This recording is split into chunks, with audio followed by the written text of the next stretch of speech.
Well, Washington was abuzz this week after former FBI Director James Comey accused the White House of lying about his dismissal and accused Donald Trump of pressuring him to carry out the president's wishes.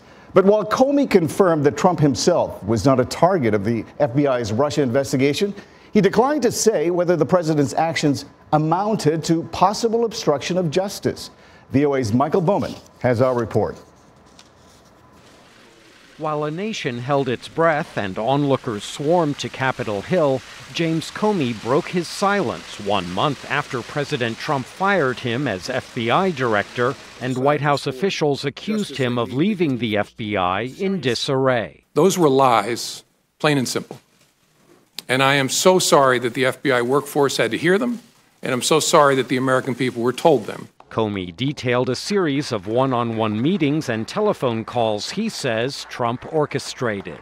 I was so stunned by the conversation because it was very, very awkward. He was asking for something and I was refusing to give it. Specifically, Comey said, the president wanted an end to the FBI's probe of former National Security Advisor Michael Flynn, who lied about contacts with Russia's ambassador. I took it as a direction. Right. I mean, this is the President of the United States, with me alone, saying, I hope this. And Comey said Trump pressed him to publicly affirm that he personally was not under investigation.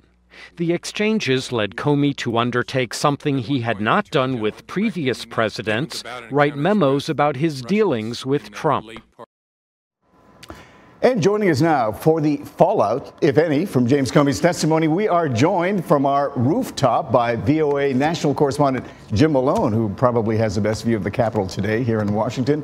Welcome, Jim. Thanks, Mil. And right here in Studio 52, our very own VOA White House Bureau Chief Steve Herman, who's had another busy week covering the president. I thank you both for joining us. Jim Malone, very interesting to note that yesterday the streets were very quiet here in D.C. Bars were open early. Did Comey's testimony actually live up to the hype? In some ways, yes. Maybe in other ways, no. You know, my big takeaway here, I think, in a long-term political impact, you had a high-ranking former FBI official tell Congress that he decided to take careful notes and for memos about his conversations with the President of the United States because he feared the President would be lying about some of their interactions. These are extraordinary revelations coming out of this hearing. And on that score, I think it goes to this issue of credibility, the president's credibility, and also what you noticed yesterday as during the Comey testimony, the Republicans, although they were trying to defend the president, they weren't doing much challenging of what Comey had to say in his testimony.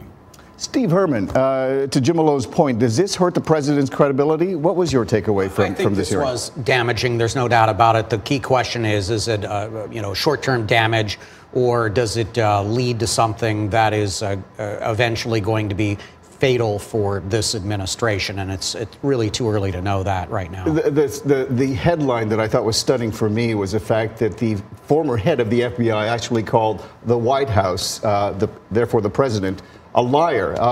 Lying is not something used very loosely here in Washington. What do you make of that charge? Well, as Jim said, extraordinary testimony, very blunt, very direct, definitely targeted at the president. Over at the White House, though, the talking points is that Comey is a liar and Comey is a leaker. And the president tweeting on Friday morning that as a result of this testimony, he's been vindicated. So a very different perception of this within the West Wing. Jim Malone, I'm wondering if you can speak to the president's allegations that this is pure vindication for him, that he actually won. Can the president actually call this vindication when he's been called a liar and he's possibly the subject now of an investigation into obstruction of justice? It may be a stretch, and I think if you asked Republicans in Congress, they might not be willing to completely back that up quite yet. One of the central issues here is his reported conversation with Trump over Michael Flynn and his assertion that he felt it was a directive from the president to end the Flynn investigation. The president's lawyer says that did not happen. The question is, was that enough right there to present the idea of obstruction of justice, which is a criminal term? Right now it's debatable, but it may be the start of something there and may add to the investigation, and that would be a problem for the president. Steve, for someone who prides himself in being a really good counterpuncher, the president showed some remarkable discipline yesterday, not even making one single tweet during the entire hearing. But the White House has responded. What is the White House saying now? Well, Sarah Huckabee Sanders came out to brief reporters while Comey was still testifying midday Thursday, and was saying it was just a regular Thursday at the White House. And there were questions asked about whether there's a taping system, because that was referred to in Comey's testimony as well. Comey said, if there are tapes, I hope they're released, because he feels that will verify what he was saying in his conversations at the dinner with the president. And Sanders was pressed about that, the chief deputy spokesperson, and she said, jokingly, well, maybe she'll look under the sofas to see if there are any recording devices. So they haven't answered the question about whether there is some sort of taping system in the White House. Right. And that, again, is another thing that harkens back to the Nixon era and Watergate. And Jim Malone, I suspect that question is going to be raised probably as early as next week by some lawmakers, the fact that was there or was there not a recording. In fact, Jim Comey said, Lordy, I hope there is a recording. What do you think is going to take place here? Yeah, right now it's Comey's word against the president's. But, here's the other thing, I think, in a bottom line sense, Mill. Even if there is some intimation of law breaking, what does that mean? Under our system, it's not clear if the president can be charged with a crime.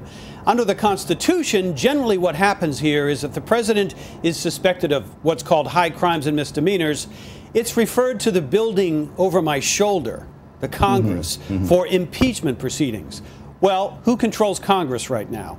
Both houses are controlled by Republicans. And based on yesterday, I'm not seeing any clear breaks with Republicans on the president where it could lead that way. Democrats themselves cannot present impeachment articles.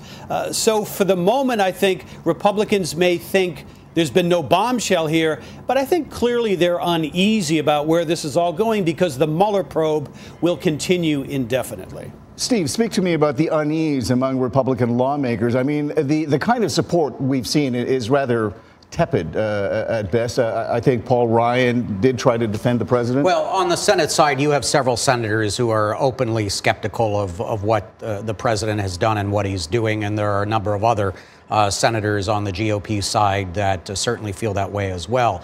But the key is really the Republicans in the House of Representatives.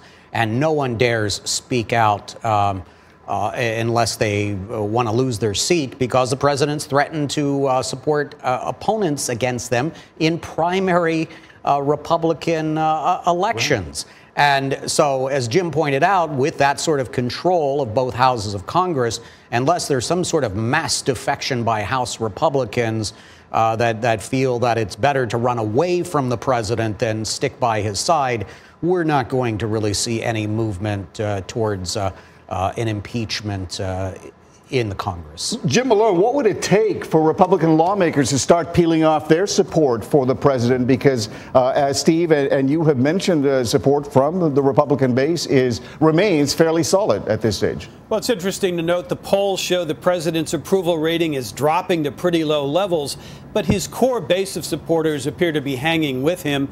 That's really what Republican lawmakers are watching, and it's actually a risk for them to abandon the president and then risk the ire of those Trump voters who they rely on to get elected. So the dynamics here would have to change considerably. But as I say, it's a clear, beautiful day here in Washington. You can't see the cloud of the Russia investigation behind me.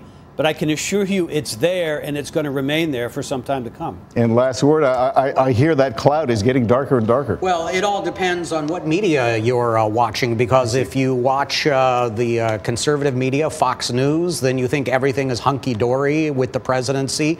And if you watch some of the other channels, MSNBC, CNN, you think that we're perhaps weeks away from the end of this presidency. And the reality is obviously somewhere in the middle. Well, I suspect we will be following this story fairly closely. Steve Herman and Jim Malone, thank you very much. We're going to take a short break right now, but when we come back, the latest on the snap election this week in the United Kingdom, some calling the results a shocker.